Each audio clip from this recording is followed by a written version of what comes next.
समझेंगे नहीं, जानेंगे नहीं, और गो थ्रू भी तभी होंगे जब उनको अपना समझेंगे। जैसे कोई अपने के दुख में जब हम जाते हैं तो उसको दुखी देख के हमारा मन दुखी हो जाता है। खासकर तो अपने परिवार के हों, माता-पिता हों, बच्चे हों, अगर वो दुखी हैं तो हम खुद भी दुखी हो जाते हैं। क्यों? क्योंकि उनके साथ हमारी आत्मीयता है, ममता है। ममत्व होने के कारण जो है हम खुद भी दुखी हो जाते हैं, क्योंकि वो संबंध है कि ये मेरा पुत्र है, पुत्री है या कुछ है। इसी तरह से जब तक गुरुदेव कथा में बार-बार कहते हैं कि जब तक संबंध युक्त भजन नहीं करोगे, तब तक प्रेम का अनुभव भी नहीं हो सकता। तो संबंध क्या है? राधा कृष्ण मेरे हैं, हरि गुरु वैष्णव मेरे हैं। तो पहला संबंध ये है। फिर जब इस संबंध से जब हम ऊपर बढ़ेंगे, तब वो जो है हमारा जो एक्चुअल जो भाव है, वो हमारे हृदय में प्रकाशित होगा कि कौन सी सेवा है, पर्टिकुलर कौन सा संबंध है, तो उस संबंध को और जिएंगे, है ना? तो इसलिए यहाँ पे बताया, तब ये सारे जो भी हम लोग यहाँ पे पढ़ रहे हैं भावों के, तो और जो लक्षण पढ़ रहे हैं, ये सारी चीजें हम लोगों को अनुभव में आएंगे। कहते हैं प्रियतम कृष्ण के दर्शन की आकांक्षा। इसमें कहते हैं कि जब हृदय में महाप्रभु के मतलब या राधा रानी के हृदय में कृष्ण के दर्शन की लालसा या आकांक्षा किस तरह की होती है, उसमें यहाँ पे कृष्ण कर्णमृत में से एक श्लोक यहाँ पे लिया है। कह रहे हैं, हे देव, हे दयित, हे भुनवै, भुवनैक बंधो, हे कृष्ण, हे चपल, हे करुणा सिंधु, नाथ, हे रमण, हे नैनाभिराम, हा हा कदानुभावितासी पदम दृश्य में। अर्थात अब यहाँ पे जो एक एक चीज ली है, हर एक चीज का बहुत डीप मीनिंग है। साधारण तौर पे अगर ले, कह रहे हे देव, यानी जितने भी देवताओं में कह के भगवान की एक अलग ही है। तो कहते कि जो अपने हृदय के जो देवता है, जो हृदय रूपी घर में जो है, एक कोई बसाया हुआ है। तो हे देव, हे दयित, हाँ, तुम्हें तो हमारी जरूरत नहीं, लेकिन तुम तो करुणा करने वाले हो, हैं? तुम तो दयित है, दीनों पर कृपा करने वाले हो। हे भुवनैक बंधो, मेरे ही क्या, तुम तो कहते हैं किनके बंधु हो? पूरे जगत के बंधु हो। तो पूरे जगत में तो प्रभु मैं भी आती हूँ, तो मुझ पे भी कृपा करो। तो कह रहे हे कृष्ण, हे कृष्ण, यहाँ पे आकर्षण, यानी सारी इंद्रियों को तुमने आकर्षित किया, मेरे चित्त को आकर्षित कर लिया। अब तुम ऐसे ही मुझे छोड़ दोगे तो मैं कहाँ जाऊंगी? हे चपल, तुम तो कभी इधर तो कभी उधर, कभी तो दर्शन देख के हमें आनंदित कर देते हो, कभी हमें बिसरा देते हो, तो तुम्हारा मन तो कभी स्थिर नहीं रहता। हे करुणा के सिंधु, तो तुम कौन हो? तुम करुणा के सागर हो। हे कृष्ण, हे नाथ, कहते हैं कि जिसका अनाथों का, जिस तरह से तुमने हमारे चित्त को चुराया है, हम तो कहीं के भी नहीं रहे, ना घर के रहे, ना घाट के, तो अब हमारे नाथ कौन है? केवल तुम हो। हे रमण, तुम तो सबके साथ, यानी सबको आनंद प्रदान करने वाले, सबके साथ रमण करने वाले, सबको आनंद प्रदान करने वाले, हे नैनाभिराम, सबके जो अपने रूप गुण के द्वारा जो है, अपने रूप से सबके नैनों को आराम यानी आनंद प्रदान करने वाले, हे कदा भावितासी पदम दृशो, कि हे कृष्ण, कब तुम मुझे दर्शन दोगे? तो अनेक अनेक प्रकार के वचनों से लेकर जो है, कृष्ण को यहाँ पे पुकार रहे हैं और उनके दर्शन के लिए उनको कहते प्रेरित कर रहे हैं। तो श्लोक का भावनार्थ में भी यही दिया हुआ है। फिर भी पढ़ लेते हैं। कह रहे हैं, हे देव, हे प्रियतम, हे ब्रज के पालनहारे, क्योंकि ब्रज का पालन करने वाले कौन है? केवल तुम हो। हे चपल, यहाँ पे स्वेच्छा से रमण करने वाले, जिसके पास मर्जी है तुम जाओ, और जिसके पास नहीं जाना चाहते नहीं जाते।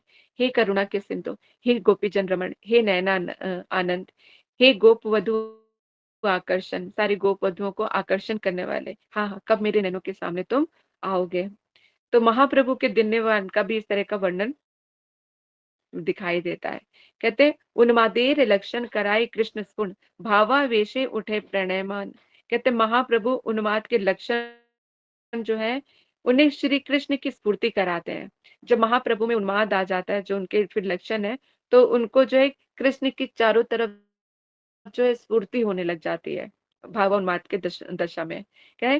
सो लुठन वचन रीति गर्भ व्याज स्तुति, कबू निंदा कबू समान, के भाव के आवेश में जो है, कभी प्रणय, मान, व्यंग्यात्मक वाक्य, मद, गर्व, परोक्ष स्तुति आदि प्रेम के विकार जो है, संचारी भाव जो है जागृत हो गए। जब उन्माद की दशा होती है, तब कैसे कृष्ण की प्रेम की विचित्रता अलग होती है। जैसे कृष्ण स्फुट होते हैं, तो उनके भाव के आवाज में तो कभी प्यारी-प्यारी बातें बोलती हैं, प्रणय प्रेम की बातें करती हैं, कभी उनसे रूठ जाते हैं, कभी व्यंग की बातें करने लग जाते हैं, कभी अभिमान आ जाता है, कभी गर्व हो जाता है, कभी परोक्ष यानी छुप कर स्तुति करते हैं, कभी प्रेम के विकार जो हैं, कह रहे ये संचारी भाव हैं, एक-एक करके सब जो है प्रकाशित होने लगते हैं। वे कभी कृष्ण की निंदा करते हैं, तो कभी वे सम्मान करते हैं, क्योंकि भ कृष्ण की प्रेम में इतना वो तादात्म्य होते हैं कि उस वक़्त अपने देह की सुध बुध नहीं रहती है। फिर जब कृष्ण स्फुरित होते हैं, तो जैसे-जैसे भाव होते हैं, वैसे-वैसे ही वो वाक्य निकलना आरंभ हो जाते हैं। कभी स्तुति करते हैं, कभी डाँटती हैं, कभी फटकारती हैं, कभी उनको मनाती हैं। तो अनेक-अनेक प्रकार जो है, ये प्रेम की वैचित्र्यता है जब दिखाए। तो प्रेम किस हद तक गाढ़ा है, उसका अनुभव हमें अभी नहीं हो सकता। इसलिए कहते हैं, श्रद्धा को बीज को जो है पनपने देना।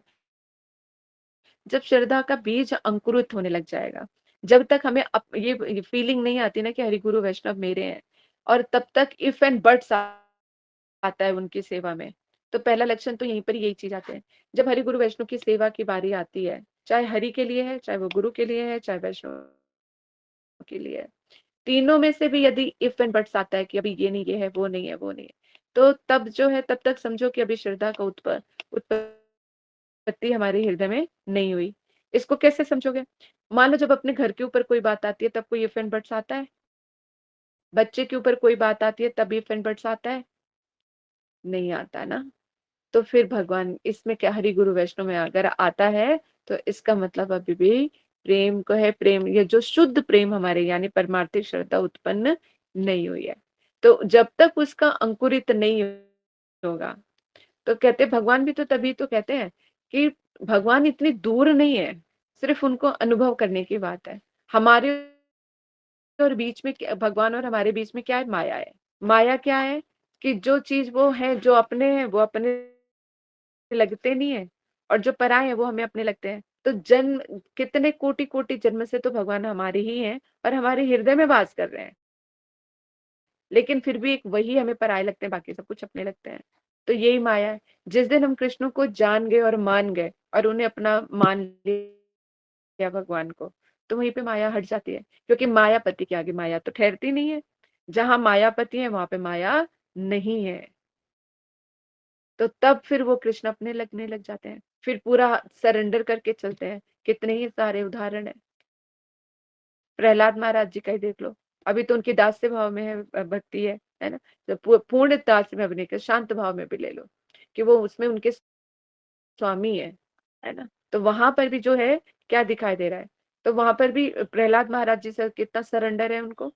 कहीं पर उन्होंने बोला संसार की कोई तो अभिलाषा छोड़ो, अपने लिए भी कुछ नहीं माँगा। अगर हम किसी कष्ट में आ जाते हैं तो भगवान को पुकार-पुकार के थक जाते हैं और कहते हैं उन्होंने हमारी सुन ही नहीं रहे अभी। चाहे कभी कपटता पूर्वक भी मानते हैं कि चलो हमें थोड़ा-सा ठीक कर दो, ये कर दो, वो कर दो, तो इसमें भी कपटता है। लेकिन प्रहलाद महाराज जी के अगर हम उनके चरित्र को देखते हैं, तो वहाँ कहीं पर कितनी भी बड़ी परेशानी आई है, लेकिन कभी भी प्रहलाद महाराज जी ने अपने लिए नहीं पुकारा। और कब प्रकट होने के लिए बोला? जब कहते हैं कि हिरण्यकश्यप ने बोला कि इस खंभे में भी है क्या? तब उन्होंने बोला कि हाँ, मेरा तो भगवान तो सब जगह है। लेकिन उन्होंने अपने लिए नहीं कि भगवान अगर मेरे प्रेम में इतनी सच्चाई है तो आप प्रकट हो जाओ, ऐसा नहीं बोला कहीं पर, या मेरे लिए प्रकट हो जाओ, मेरी रक्षा के लिए प्रकट हो जाओ, कहीं पर भी प्रहलाद महाराज जी ने ऐसा नहीं कहा है। तो ये अभी तो देखो ये शांति आप दास्य भाव की भक्ति में लो, और हमारी क्या राग अनुगा भक्ति है। कहाँ मंजरी भाव, कहाँ हम दासत्व की बात करते हैं, और कहाँ अभी निष्ठा हमारी प्रहलाद महाराज जी भी जैसी नहीं है। अगर प्रहलाद महाराज जी भी जैसी निष्ठा आ जाए और फिर हमारा भजन हो, तो देखो कितनी क्या फ्लरिश होती है भक्ति। इसलिए आरंभिक अवस्था में राधा कृष्ण मेरे, हरि गुरु वैष्णव मेरे, जब ये समझ के हम सेवा करेंगे, उनको जितना भी जो देंगे, फिर जब वो मेरा आ जाएगा, है ना, मेरेपन का आ जाएगा, तो हमारी स्वाभाविक वृत्ति होगी उनके प्रति। स्वाभाविक तौर पे हम उनको प्रेम जताएँगे। ऐसा नहीं कि आज गुरुदेव मिल गए तो आज गुरुदेव, गुरुदेव, गुरुदेव सब कुछ करे जा रहे हैं। कल कौन गुरुदेव और कौन मैं। फिर स्वाभाविक प्रेम उत्पन्न होगा। जो भी उनको जो भी वस्तु दोगे या कैसे भी दोगे, तो स्वाभाविक प्रेम से उनके लिए, उनकी खुशी के लिए देंगे। ये दिखाने के लिए नहीं कि नहीं मैंने देखो इतना सारा आपको दिया है, ऐसे कर रहे हैं, वो कर रहे हैं। तो कहीं न कहीं अहंकार बिल्कुल जो है मिट जाएगा, जहाँ पे प्रेम आ जाएगा। तो स्वाभाविक तौर पे हम लोग वो आ जाएगी। थो कुछ भी देंगे ना, थोड़ा-सा भी देंगे तो वो भी बड़े प्रेम से, और हरि-गुरु वैष्णव उसको स्वीकार भी करेंगे। क्योंकि हरि-गुरु वैष्णव को तो और किसी चीज़ की आवश्यकता नहीं, संसार की किसी वस्तु की आवश्यकता नहीं, क्योंकि वो तो सब कुछ छोड़ के तो भजन कर रहे हैं। अगर वो हमसे संसार की वस्तु कोई ग्रहण करते हैं, तो केवल मात्र हमारी सुकृति और सेवा की वृत्ति को उत्पन्न करने के लिए किया जाता है। अगर वो हमारी सेवा को ही ग्रहण नहीं करेंगे या हम जो कुछ देंगे वो नहीं लेंगे, तो फिर हम सेवा करना कैसे सीखेंगे? नहीं तो हरि, गुरु, वैष्णव को सांसारिक चीज़ों से कोई लेना-देना नहीं है। औपचारिकता वश रहती है। क्लियर है सब कुछ? हो ये पॉइंट यहाँ पर आप सबको? इससे संबंधित या किसी को कोई प्रश्न है तो पूछ सकते हैं। ठीक है? तो भूलना मत कि हमें जो है पहला संबंध क्या है कि ये मेरे हैं। बस यहीं पे जब मेरा ही भाव प्रगाढ़ता को प्राप्त हो जाएगा, तो धीरे-धीरे आप देखना स्वतः अनुभव करोगे। फिर अपने ही लड्डू गोपाल आपको अच्छे लगेंगे, राधा कृष्ण अच्छे लगने लगेंगे। हरि, गुरु, वैष्णव पे स्वाभाविक प्रेम आएगा। तो वैष्णव के प्रति भी उतना ही मन सेवा करने का करेगा, जैसे अपने गुरुदेव के प्रति करता है। यानी अगर अपने गुरुदेव के प्रति तो बड़ा मन करता है, लेकिन अन्य वैष्णव के प्रति नहीं करता, तो इसका मन में तो है, इसका मतलब मन में कहीं न कहीं कपटता है। तो उस कपटता को धारण हमें नहीं करना, क्योंकि कपटता के साथ तो भजन हो ही नहीं सकता, है ना? तो जितना ज़्यादा हो अपने आप को स्वाभाविक बनाओ, जितना करो प्रेम से करो, और उसकी थोड़ी-सी लालसा ज़्यादा रखो। यानी प्रार्थनाओं में बल होना चाहिए। जितना करते हो प्रार्थनाओं में उससे ज़्यादा माँगो कि मैं इससे ज़्यादा कर पाऊँ। जब वहाँ पे पहुँचो तो और ज़्यादा, क्योंकि प्रेम की तो कोई था ही नहीं है। ठीक है? अब यहाँ पे एक भाव लिया, कह रहे क्या, सोलुठ यानी स्तुति वाक्य के द्वारा निंदा। अब क्या है? जैसे ललिता सखी कृष्ण को कहते हैं, ललिता सखी कृष्ण को कहते हैं। जब किसी चीज़ को पता नहीं, कृष्ण किसी लीला में कुछ बोलते हैं, असत्य के ऊपर कोई भाषण दे रहे होते हैं, सत्यता के ऊपर भाषण दे रहे होते हैं। तो ललिता सखी स्तुति वाक्य के द्वारा कहती, हाँ, हाँ, आप जैसा तो कोई सीधा-साधा हमने देखा ही नहीं है, और आप जैसा सत्यवादी क्या कहना। तो क्या है, स्तुति करते हुए निंदा कर रही हैं। तो इस तरह से वाक्यों का जो है आदान-प्रदान होता है। इसमें भी कृष्ण को बड़ा आनंद आता है। क्योंकि यहाँ पर कहते हैं कि अब जैसे हम ललिताष्टकम करते हैं ना, तो वहाँ पे धूर्त शब्द का इस्तेमाल करते हैं। तो किसी को बड़ा अच्छा लगता है क्या धूर्त बोलना? अगर हम किसी को बोलते हैं अरे ये तो बड़ी धूर्त है, तो हमें तो दिल में चुभ जाएगी ना ये बात, बड़ा लगेगा कि यार उसने मुझे कैसे बोल दिया, या बोले ये चोर है, तो फिर वो चीज़ भी हमें कितना लग जाएगी। देखिए, लेकिन कृष्ण जो है इन सब चीज़ उपाधियों को पाके बड़े प्रसन्नचित्त होते हैं। उनको खीर चोरा गोपीनाथ बोलते हैं कि खीर चुराई है, बड़े आनंद के साथ एक्सेप्ट करते हैं, मैंने चुराई है, अपने भक्ति के लिए चुराई है। तो उस चोर नाम से बड़े प्रसन्नचित्त होते हैं, है ना? यहाँ पे धूर्त बोलते हैं तो कृष्ण मुस्कुरा देते हैं, क्योंकि उनके ऐसे बोलने पे भी क्या है, प्रेम झलकता है कृष्ण को। क्योंकि ये हृदय नहीं बोल रहा होता है, ये क्या शब्द बोल रहे होते हैं, और ऐसे कटाक्ष शब्द बोलती हैं गोपियाँ, तो यही तो भर्त्सना तक कृष्ण को स्तुति आदि से भी ज़्यादा प्यारी लगती है, क्योंकि वो प्रेम से बोलते हैं। अब ऐसे उल्टे-सीधे शब्द जो है तो कंस भी बोलता है, तो क्या कंस जब इस तरह की बातें बोलता था कि कृष्ण बड़े धूर्त है, तो क्या वो प्रसन्न होते थे? नहीं होते थे। क्यों? क्योंकि उनके अंदर प्रेम नहीं था। हाँ, पिंकी दीदी बोलो। पिंकी दीदी आपने हाथ खड़ा किया, कुछ कहना चाहते हो? लग रहा है गलती से हो गया है। हुँ, तो इस तरह से यानी प्रेम से कृष्ण को कुछ भी बोलो, तो उनको सुनने में बड़ा आनंद आता है। जैसे क्यों लेट जॉइन किया तुमने?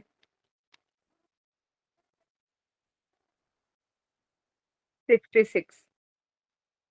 हुँ, तो इसलिए यहाँ पर बोला, क्या बता रही थी? धूर्त शब्द, कंस जो बोलता है प्रेम नहीं है उसके अंदर, कंस हुँ, के अंदर प्रेम नहीं है। दीदी हाँ, आप बोल रहे थे, हाँ क्या बोल रही थी? एक दूर से कृष्ण सब को अच्छा लगता और है, एक उन्हें हम वर्ड था झूठ ना, वो बोले, दिमाग से ही उन्हें निकल। हम चोर बोले तो उन्हें बहुत अच्छा लगता है। हाँ, हाँ। कहने का तात्पर्य है कि जब प्रेम से भर्त्सना की जाए तो वो आनंद प्रदान करती है। जैसे अपनी सखी ले लो, वो जब अगर वो बहुत बेसब्री से इंतजार कर रही है और हम लोग लेट हो जाते हैं, अरे तू बड़ी दुष्ट है, ये किया वो किया, तो उसकी भर्त्सना सुनने में आनंद आता है। लेकिन यही जिसके हृदय में प्रेम नहीं है, जब वो ऐसी बातें बोलेंगे तो हृदय छलनी हो जाएगा। तो इसी तरह से जब कृष्ण, पता है ये जो गोपियों के हृदय में जो प्रेम है वो कितना प्रगाढ़ है, इसलिए गोपी जो कुछ भी बोलते हैं ना तो कृष्ण बड़े ही ध्यान से सुनते हैं और उनको बड़ा ही आनंद आता है। जब राधा रानी भर्त्सना करती है तो उनको और आनंद आता है। इसीलिए तो उनके मान को, यानी राधा रानी जब रूठ जाती हैं तो कैसे भी करके उनको मनाते हैं, अपना मोर मुकुट, अपना सिर, सब कुछ राधा रानी के चरणों में रख देते हैं। जिनका एक नख का दर्शन करना भी जो सुदुर्लभ है, ऐसे कृष्ण जो है प्रेम के वशीभूत होकर कितनी प्यारी प्यारी लीलाएं किया करते हैं। ठीक है। हम्म। तो अभी हमने ये यहाँ पे सुना। अब है उन्माद। उन्माद को भक्ति रसामृत सिद्धों में क्या कहा है? कह रहे अत्यंत आनंद। उन्माद का मतलब क्या है? अत्यंत आनंद या विपत्ति एवं विरह आदि से उत्पन्न हृदय को, भ्रम को यहाँ पे उन्माद कहते हैं। यानी जब कहते हैं कि ये अत्यंत आनंद हो, बहुत ज्यादा जब खुशी होती है, इतना ज्यादा हृदय मतलब विहील हो जाता है कि कुछ समझ नहीं आता। उस उन्माद की दशा में, पूर्ण आनंद की दशा में कुछ भी नहीं कि क्या हो रहा है क्या नहीं हो रहा, कुछ समझ में नहीं आता। ये 3 तरह से दिखाई गई हैं चीजें। या तो आनंद में ऐसी अवस्था हो जाती है उन्माद, या फिर विपत्ति, एकदम सकपक रह जाते कि कुछ समझ नहीं आता कि क्या कर रहे हैं। और या फिर विरह आदि से उत्पन्न हृदय में जो भ्रम आता है, यानी जब विरह या इस हद तक पहुंच जाता है तो उस दशा का नाम क्या है? उन्माद। उन्माद में किस तरह के लक्षण दिखाई दे? करे अट्टहास, नृत्य, संगीत, व्यर्थ चेष्टा, प्रलाप, भागना, चित्कार, विपरीत क्रिया आदि अनुभव जो है यहाँ पर कहते कि अनुभव होते हैं। तो इस तरह की, कभी वो नाचने लगेगा, कभी कुछ गाने लगेगा, कोई व्यर्थ की चेष्टा करने लगेगा, कुछ भी बोलेगा, कहीं भागेगा, चीखेगा, चिल्लाएगा, ये सारी चीजें जो है इसमें दिखाई देती हैं।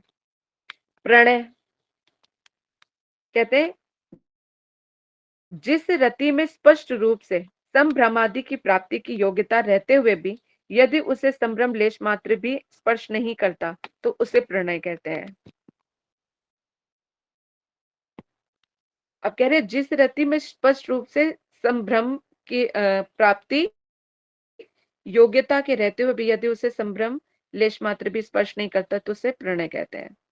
संभ्रम का इसका मीनिंग क्या होगा? अगर घबराहट होती है, घबराहट, शीघ्रता। नहीं, इसको संभ्रम में इसका जो ना रघुनाथ वो रूप गोस्वामी जी ने एक अलग बताया है। मतलब ये यहाँ के जड़ जगत के ले लिया जाए तो उसमें यही है कि जैसे घबराहट के जिस रति में स्पष्ट रूप से संभ्रांति की प्राप्ति की योग्यता रहते हुए भी यदि उसे संभ्रम लेश मात्र भी स्पर्श नहीं करता तो उसे प्रणय करते हैं। संभ्रम इसका कहीं अलग एक मीनिंग जा रहा है जो मुझे इस वक्त स्मरण नहीं आ रही कि रूप गोस्वामी जी ने इसका जो मीनिंग लिया था। इसको मैं क्लियर करूंगी ये दोबारा। एक में एक हड़बड़ाहट और एक मतलब अंदर से एक जी जी दीदी, जी दीदी, हरे कृष्ण दीदी। घबराहट, हाँ, एक हड़बड़ाहट ऐसी यही होता है दादा संभ्रम। घबराहट में हाँ, शीघ्रता करना, जल्दबाजी घबराहट, करना। हाँ। तो कहते हैं जिस स्पष्ट रूप से तो दिखाई नहीं देती है। और उसमें क्या कहते हैं कि इसको पर्टिकुलर एक नाम दिया है वो इसमें। तो ये जो प्रेम होता है जिस रति में स्पष्ट रूप से संभ्रांति की प्राप्ति की योग्यता रहते हुए भी उसे संभ्रम लेश मात्र भी स्पर्श नहीं करता है। तो जो कह रहे कि जो अंदर की एक फील, जो एक टीस ऐसी जो चीज होती है, लेकिन उसको यहाँ पे स्पष्ट रूप से मैं कह रही कि जो स्पर्श नहीं करता उसको प्रणय, यानी प्रेम की प्रगाढ़ता। ये जैसे ना होता है कहते हैं पहले श्रद्धा, निष्ठा, रुचि, आसक्ति, ये क्या धीरे धीरे प्रगाढ़ता को करे। तो प्रेम की ही एक ऐसी अवस्था जो बहुत ज्यादा प्रगाढ़ में पड़ जाती है उसको बोलते हैं प्रणय, जहां पर सारी चीजें जैसे बिल्कुल अंदर समाई जाती है, बाहर से कुछ भी प्रकाशित नहीं हो पाता। तो अर्ध जैसे, या ये कह लो कि अंदर बहुत कुछ हलचल होते हुए भी जो बिल्कुल स्थिर रूप में वो केवल सहन हो जाता है, तो वहां पर उस चीज को यहाँ पे प्रणय का बोला गया। तो ये प्रेम की एक पराकाष्ठा को भी यहाँ पे ये दर्शाता है। ऐसे ही बताया मान। मान में उज्ज्वल नीलमणि में बताया कि जो स्नेह उत्कर्ष प्राप्ति के द्वारा श्री राधा कृष्ण युगल को नव नव माधुर्य अनुभव कराता है और अपने भाव को गोपन रखने के लिए बाहर से कौटिल्य धारण करता है, उसे मान कहते हैं। अब देखो मान की परिभाषा यहाँ, क्योंकि ये जो मान, राग, अनुराग, ये सारा सब कुछ है, ये हम प्रेम के बाद की दशा को अनुभव कर रहे हैं। उससे पहले जो श्रद्धा, निष्ठा, रुचि, आसक्ति, इनके तो लक्षण फिर भी बताए जा सकते हैं। इनको तो ये जो उज्ज्वल नीलमणि है, भक्ति रसामृत सिंधु, ये तो बहुत ही और टॉप क्लास की उसमें। तो जो प्रेम की विचित्र, क्योंकि यहाँ पे ये सारे हम किनके भावों और उनके पढ़े, ये प्रेम की विचित्रता है। प्रेम को ही कितने कितने रूप में प्रकाशित किया है, प्रेम में कितने कितने भाव उद्दीत होते हैं, उन सारे भावों के क्या मीनिंग होते हैं, उनका क्या अर्थ निकलता है। अगर इन सब चीजों को जानते तो कई बार लगता है कि हम अपने आप को जानते ही नहीं कि हमारे अंदर क्या चीजें हैं। तभी को मतलब किसी के मन को पकड़ पाना, किसी के भावों को पकड़ पाना, उसको समझ पाना असंभव हो जाता है। तो ये तो फिर ये और ऊपर की बात चल रही है। तो कृष्ण से प्रेम भी नहीं है, हरि गुरु वैष्णव से भी प्रेम नहीं है, तो इस प्रेम की प्रगाढ़ता को समझना कितना मुश्किल है। लेकिन ये तो अंत लीला चल रही है, उसी को संक्षेप में बता रहे हैं। लेकिन जब तक अंत लीला तक हम पहुंचेंगे, कुछ ना कुछ हमारे हृदय में भी इस तरह का परिवर्तन अवश्य ही होगा, जो हम इन सब चीजों को थोड़ा बहुत स्पर्श कर पाएंगे हरि गुरु वैष्णव की कृपा से। क्योंकि कि अपने साधन भजन या हमारे अपने इतना हमारा सामर्थ्य नहीं है कि हम पढ़कर या श्रवण करके ही हमें सब कुछ अनुभव में आ जाए। नहीं, ये तो हमारे मतलब ये प्रयास है, पढ़ना चाहते हैं, लेकिन होगा कैसे? हरि गुरु वैष्णव की कृपा से ही हमें प्राप्त होगा। इसीलिए कहा हरि गुरु वैष्णव के प्रति स्वाभाविक प्रेम होना चाहिए। तो जितनी मात्रा में स्वाभाविक प्रेम होगा, उतनी मात्रा में हरि गुरु वैष्णव से कृपा प्राप्त होगी हमें। समझ में आ रही है बात? कृपा, कर और पा। तो कर में क्या होगा कि जितना स्वाभाविक सेवा होगी, स्वाभाविक प्रेम होगा, उतनी ही स्वाभाविक तौर पे हम पर कृपा होगी और उतना ही हम इस चीज का अनुभव कर पाएंगे। अब यह मान पे रूठ जाना, एक तरह से हमारी हमारी सरल भाषा में जाए तो मान क्या होता है? रूठ जाना। लेकिन अब देखो इसमें क्या कह रहे हैं, जो स्नेह उत्कर्ष प्राप्ति के द्वारा, यानी स्नेह उस उत्कर्ष को प्राप्त करता है जिसमें राधा कृष्ण युगल को नव नव माधुर्य अनुभव कराता है। यानी राधा कृष्ण का प्रेम जब ऐसा प्रेम की उत्कर्षता को प्राप्त होता है, जहां पर नव नव माधुर्य का अनुभव कराते हैं, तभी तो राधा कृष्ण एक दूसरे को नव नवाए मन लगते हैं। जितनी बार देखेंगे लगेगा अरे हमने तो देखा ही नहीं, ऐसा श्रृंगार तो कभी देखा ही नहीं, ऐसा कृष्ण का रूप तो कभी देखा ही नहीं, अरे राधा रानी को तो ऐसे में कभी देखा ही नहीं। तो नव नवाए, हर पल एक नया नया अनुभूति होती है। जैसे अगर हम कभी पढ़ते भी ना, ऐसे ही श्रवण और कीर्तन में भी होता है कि जब एक ही कथा को तुम बार बार पढ़ो, लेकिन जब उसमें प्रेम और रस आने लग जाता है तो हर एक बार एक नया अनुभव कराता है। इसका चलो जागतिक उदाहरण देखो। जब हम किसी अपने प्रेमी या प्रेमिका, जब प्रेमिका अपने प्रेमी के बारे में बात बताती है अपने सखी को, एक ही बात को कितनी बार रिपीट करती है, कई बार, है ना? उसने ये किया, उसने ये किया, उसने किया, जब तक सखी ये बोर होके ये ना कहते अरे ये बात तूने मुझे 100 बार बता दी है, अब तो बस कर। लेकिन उसको बताने में क्या, हर एक पर बताने में एक नया नया नया मन होता है ना? ये तो एक संसारिक उदाहरण जो उसको जो अप्रकट भाव को बीट नहीं कर सकता, लेकिन हम थोड़ा अनुभव में कर सकते हैं कि ऐसी स्थिति तो होती है कि जब हम बड़े प्रसन्न चित्त होते हैं कि अगर किसी ने कहा तो एक ही बात को हम 10 बार रिपीट करते हैं और बताते हुए हम बोर नहीं होते, बड़ा आनंद आता है, अच्छा लगता है बताने में कि बार बार बताई जा रही, बार बार बताई जा रही, एक ही बात को रिपीट करने में। तो इसी तरह से वो प्रेम की ऐसी, जो राधा कृष्ण का जो प्रेम है, वो ऐसी उत्कर्षता को प्राप्त होता है जहां पर वो नए नए नए नव नव मतलब यहाँ पे नए नए माधुर्य को अनुभव कराता है। और दूसरा, अपने भाव को गोपन रखने के लिए बाहर से कौटिल्य रूप धारण करता है। यानी अंदर प्रेम होते हुए भी कृष्ण कहते हैं कि तुम्हारे यहाँ पे क्या काम, जाओ। जैसे कृष्ण से मिलने की, दर्शन करने की बड़ी लालसा है, मन है कि मेरे कुंज में आके बैठे और मैं इनका दर्शन करूं, इनकी सेवा करूं, ये है अंदर का भाव। लेकिन जैसे ही कुंज में पैर रखने लग जाते हैं कृष्ण, निकलो बाहर यहाँ से, तुम्हें किसने बुलाया, तुम्हें तो अंदर आने की यहाँ पे किसने परमिशन दी है, पहले तो ये बता दो, तुम आए कैसे। तो ये क्या, अंदर के प्रेम को छुपा लिया और ऊपर कौटिल्य धारण कर लिया। तो कृष्ण को भी पता होता है कि अंदर क्या चल रहा है, तो वो भी जबरदस्ती आने की कोशिश करते हैं, नहीं, अरे तुम कैसे रोक लोगी मुझे, मेरा मेरा मेरा वन, मेरा कुंज, मैं जहां मर्जी जाऊं। तो दोनों ही एक दूसरे के अंदर की बातें चलते, बस शब्दों से लड़ाई हो रही होती है। तो जो शब्दों की लड़ाई हो कितना आनंद प्रदान करने वाली होती है, कि जहां पर दोनों तरफ मतलब एक, दोनों को सौ सुख, यानी एक दूसरे के सुख के लिए बोल रहे होते हैं, और उसमें भी जो झूठी लड़ाई होती है उसका एक अलग ही आनंद होता है। तो राधा कृष्ण और गोपियों का जो ये ब्रज की जो लीलाएं हैं, वो अभूतपूर्व आनंद प्रदान करने वाली है। अभी ऐसी लीलाओं को श्रवण करके यहीं पर ही हम लोगों का यदि आनंद इतना आता है, तो जब उस प्रेम का परिवेशन होगा और उस प्रेम के साथ जब हम इस लीलाओं कथाओं को श्रवण करेंगे, तो सोचो कैसा होगा। फिर तो परीक्षित जैसी हालत हो जाएगी कि कंटिन्यूस बैठे, ना सुध है खाने की, ना पीने की, ना कुछ है। अभी तो मैं थोड़ी देर हो जाती तो याद आता है, अरे खाना भी खाना है, पीना भी है, सब कुछ है, इस तरह से भी याद आ जाता है। लेकिन एक ऐसी अवस्था आती है जहाँ पे अपनी देह स्मृति जो है भूल जाते हैं। तो उन लीलाओं में, जैसे राधा रसुदा निधि में, जब वहां पर वो एक लीला जैसे शांत हो जाती है तो दूसरी लीला के लिए इतना तड़प जाते हैं। तो मतलब कितने सुंदर सुंदर भावों से प्रकाशित है। तो ये इसे बोलते हैं मान, यानी अंदर कुछ और बाहर कुछ होता है। ठीक है। अब यहाँ पर जो अभी हम लोगों ने जो ये पढ़ा था ना, ये वाला जो कृष्ण कर्णामृत का श्लोक था, हे देव हे दैत हे भूमि एक बंधु। अब यहाँ पर इसमें एक एक कहते हैं कि हे देव को ही यहाँ पे एक्सप्लेन किया गया है। कैसे, तुमी देव क्रीड़ा रत भुवनेर नारियत ताहि कर अभिषेक किरीणन तुमी मोर दैत ताते वैसे मोर चित मोर भाग्य कैल आगमन। अब कह रहे हैं क्या, देव का भाव यहाँ पे क्या ले गया है कि तुम क्या हो, देव हो, अर्थात तुम सदा अपनी क्रीड़ा में रत रहते हो, अपने मर्जी के मालिक हो, तुम्हें कौन क्या कह सकता है।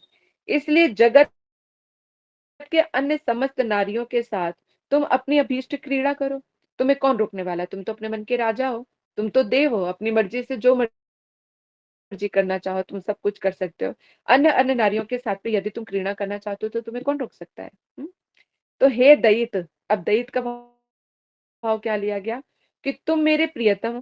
कह रहे कि माना कि तुम स्वच्छंद हो, हे देव हो, मतलब देवता अपनी मर्जी के मालिक होते हैं, तो तुम मालिक हो, मैं तो तुमसे प्रेम करती हूँ, ये तो मेरी प्रॉब्लम है, तुम्हारी अपनी मर्जी है कि तुम तो स्वच्छंद हो, कहीं पर भी जाओ। तो कह रहे कि अगर मैं स्वच्छंद हूँ, कहीं पर भी जा सकता हूँ, तो तुम फिर मेरे लिए क्यों परेशान हो। तो फिर यहाँ पे क्या बोल रही है, हे दैत, क्या कि तुम, लेकिन तुम तो बड़े दयित, तो दीनों पर दया करने वाले हो, तो तुम तो जानते हो कि मैं तुमसे प्रेम करती हूँ या करता हूँ, है। तो तुम क्या, तुम मेरे प्रियतम हो, तो मेरे हृदय में विश्राम करो। तुम्हें तो कहीं ना कहीं विश्राम ही करना है ना, तो हे दैत, कहीं और न जाकर तुम मेरे हृदय में विश्राम करो।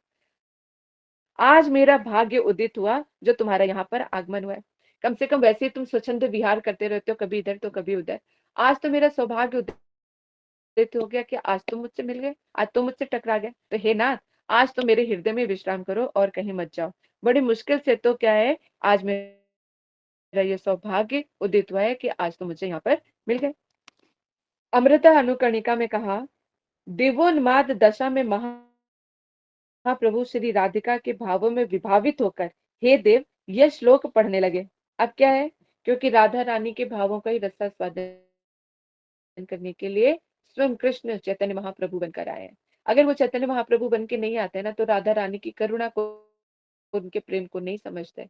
उन राधा रानी के भावों में कि विभावित तो होकर ही तो अपनी भगवत्ता भूल गए, और ऐसे प्रेम रस का निर्यास कर, यानी ऐसा प्रेम हमें प्रदान किया है जो पहले कभी किसी ने प्रदान नहीं किया। ये रागानुगा भक्ति महाप्रभु की ही देन है। अगर नहीं तो महाप्रभु नहीं आते तो ये रागानुगा भक्ति हमें प्राप्त नहीं हो सकती थी। तो हम ना ही तो भगवान को ईश्वर की तरह ही, यानी ऐश्वर्य भाव में ही पूजते रहते, प्रेम नाम की कोई वस्तु भी होती है वो भी नहीं जानते। प्रेम तो जानते हैं, लेकिन किससे मिश्रित होता, ऐश्वर्य युक्त प्रेम। और ऐश्वर्य युक्त प्रेम में तो फिर तो हाथ जोड़े एक तरफ और भगवान दूसरी तरफ, यही रहता। लेकिन भगवान के साथ इतना आदान प्रदान, इतने भाव, मतलब क्या नहीं दे दिया, क्या चीज नहीं दे दी है।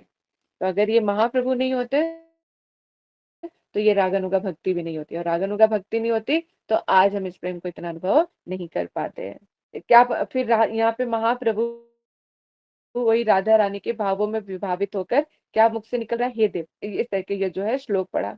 श्री राधा राधा की कृष्ण विरह जनित मूर्छा दूर हुई। अब क्या है, राधा रानी जो है कृष्ण के लिए मूर्छित हो गई थी, और वे चारों ओर देखकर कहने लगे, अहो सखे, मैं नुपुर की ध्वनि सुन रही हूँ, परंतु वे तो दिखाई नहीं दे रहे। अब क्या है, पहले विरह की, इतना विरह में उनको उन्माद हुआ, इतना विरह की उनको वो हुआ कि वो मूर्छित हो गई। मूर्छित होने के बाद जैसे ही वो उठ के बैठी है तो कहने लगी कि हे सखी, मैं तो, मुझे नुपुर की ध्वनि आ रही है, लेकिन वो तो मुझे कहीं दिखाई नहीं दे रहे। ऐसा लगता है कि किसी कुंज में किसी रमणी के साथ विलास करते हुए शट यही अवस्थान कर रहे हैं। तो कह रहे, हे सखी, मुझे उनके होने का एहसास हो रहा है, उनकी नुपुर की ध्वनि सुनाई पड़ रही है, लेकिन वो मुझे दिखाई नहीं दे रहे। इसका मतलब किसी कुंज में किसी और रमणी के साथ वो रमण कर रहे हैं। ऐसा कहकर पुण्य उन्माद वशा हेतु किसी अन्य रमणी के साथ संगम से चिन्हांकित श्री कृष्ण को सामने देकर उनके प्रति राधा जी में जो है अमर्ष उदित हो गया। कृष्ण हमारे इतने भोले वाले हैं।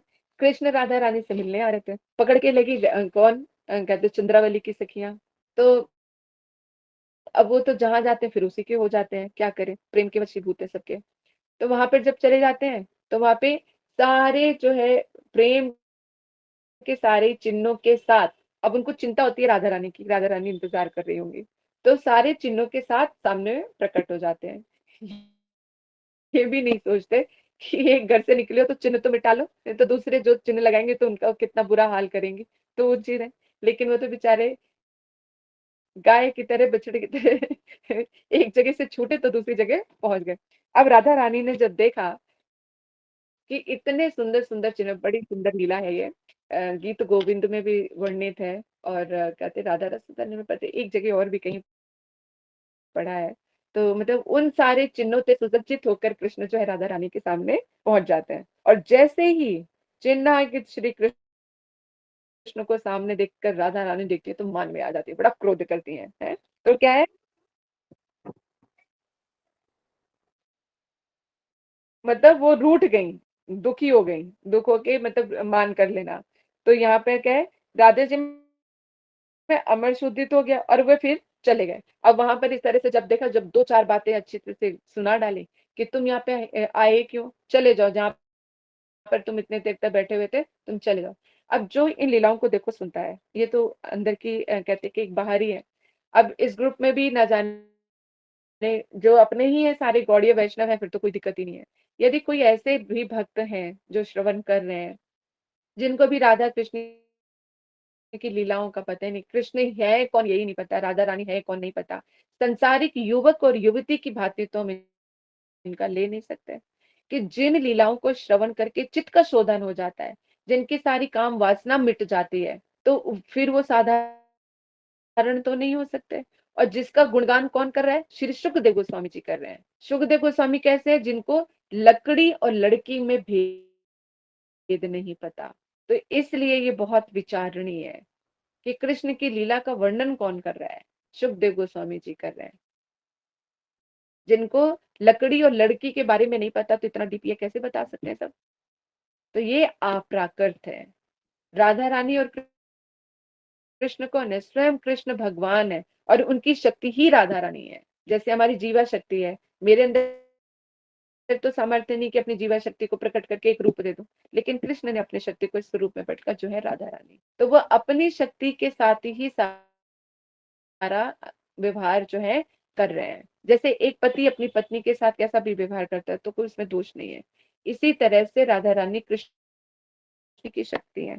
तो एक अन्यथा जागतिक जड़ जगत की तरह युवक और युवती के रूप में हम उनको नहीं ले सकते। ठीक है, तो इस तरह से जब वो चिन्हित होकर पहुंचते हैं तो यहाँ पर ये आ जाता है किसी के मन में भी कि कृष्ण राधा रानी से इतना प्रेम करते हैं, फिर दूसरी गोपियों के पास क्यों जाते हैं? इसीलिए तो कृष्ण ने कहा, क्योंकि भगवान तो एक ही है, जीव अनंत कोटि है। और जो जीव का, तभी भगवत गीता में कहा कृष्ण ने कि जो जैसा जीव जैसा भजन करता है मैं उसको वैसा ही प्राप्त होता हूँ, क्योंकि भगवान के ऊपर अधिकार सभी जीवों का है। भगवान किसी एक के होकर नहीं रह सकते,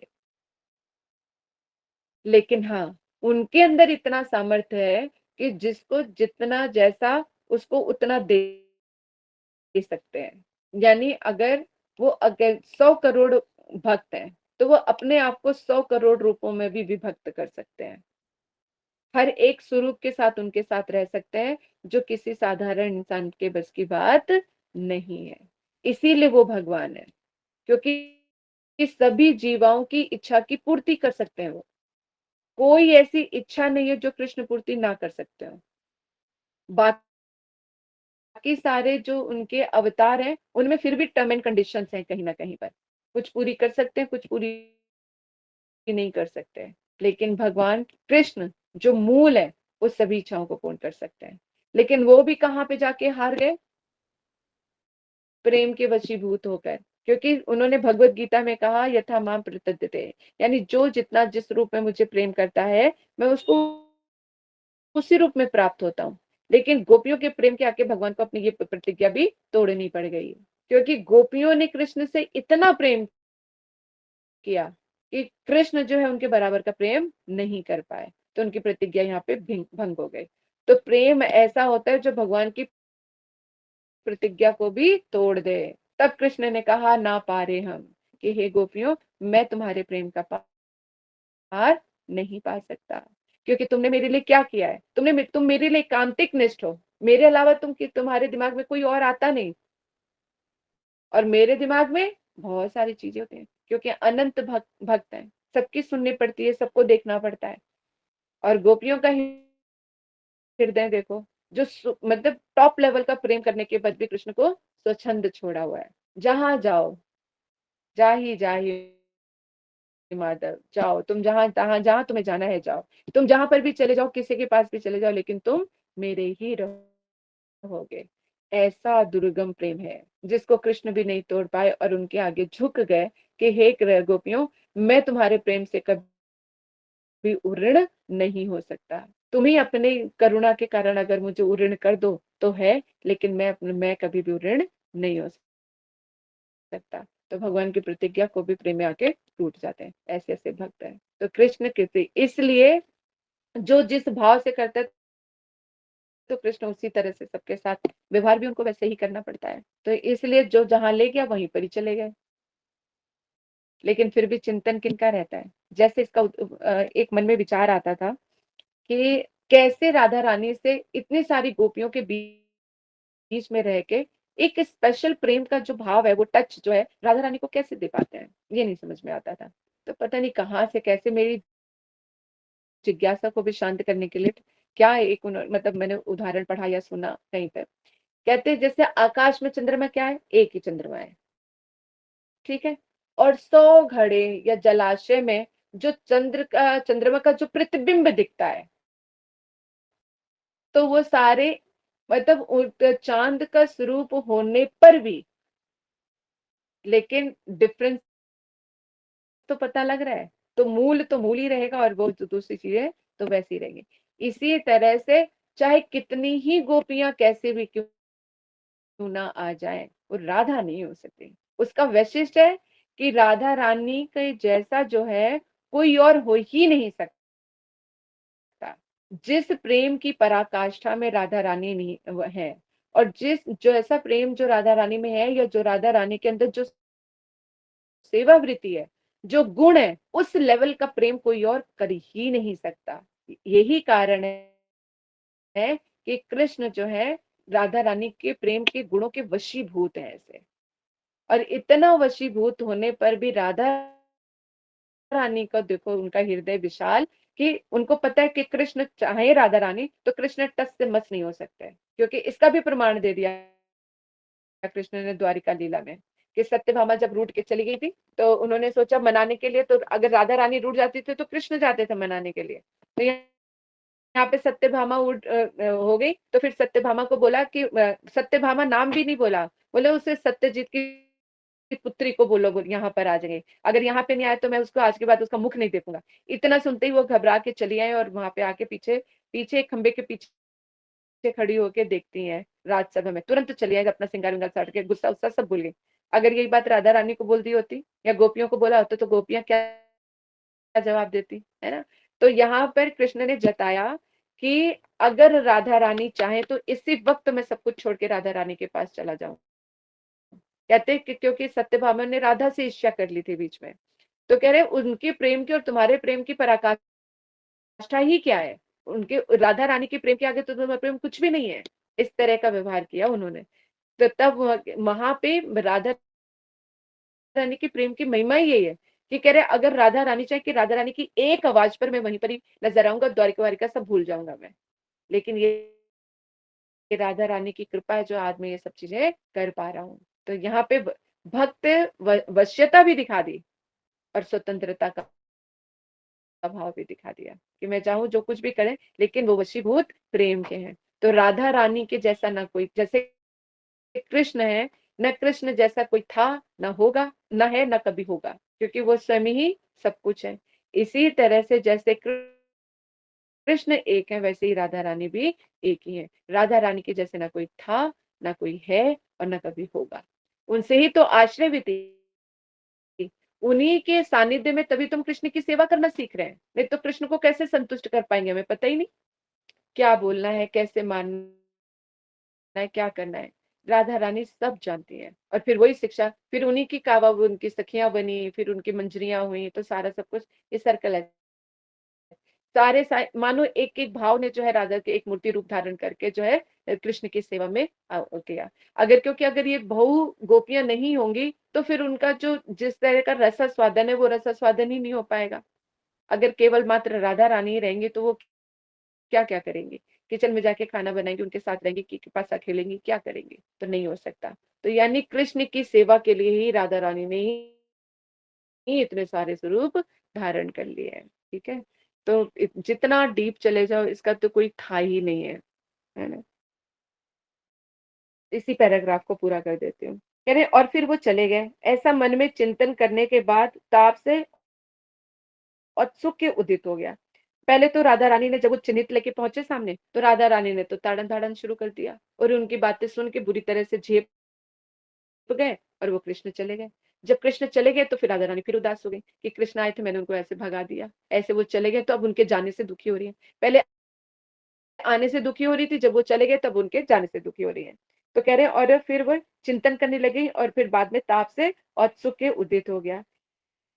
यहाँ अमर्ष और औत्सुक के दोनों ही भावों की संधि हुई है। पहले अन्य रमणी के साथ संभुक्त श्री कृष्ण का मन में ही दर्शन करके स्वाभाविक अपना धीराधीर मधत्व नायिका के गुण का आश्रय लेकर नेत्रों में जल भरे हुए राधा जी ने वक्रोकित करके संबोधन किया। यानी गुस्से में आ गई थी जब उन्होंने चिन्हित दूसरे, मतलब एक भाव ही मन में आ गया कि दूसरी रमणी के साथ आए तो उनका आक्रोश जो है बढ़ गया। तो कह रहे हे देव, अन्य रमणियों के साथ क्रीड़ारत हो, इसलिए तुम देव यानी क्रीड़ाशील हो, अतः तुम उन्हीं के पास जाओ, यही अर्थ निकलता है। तो उज्जवल नीलमणि में ये बताया, धीरा धीरा तू वाक्रोत संव्याभाषो वदति प्रियम। तो यहाँ पर जो है धीरा धीरे को आगे एक्सप्लेन किया है, लेकिन ये हम कल करेंगे क्योंकि आज जाना है, फिर जितना होगा। अगर एक ही छोटा सा पैराग्राफ है लेकिन इसको एक्सप्लेनेशन में कितना टाइम लग जाएगा पता नहीं। ऑलरेडी हम धीरे धीरे फिर लेट हो जाएंगे। तो आज की कथा को यहीं पे विराम देते हैं। वांछा कल्पतरुश्च कृपा सिंधु एव च पतितानां पावनेभ्यो वैष्णवेभ्यो नमो नमः। आज हो गई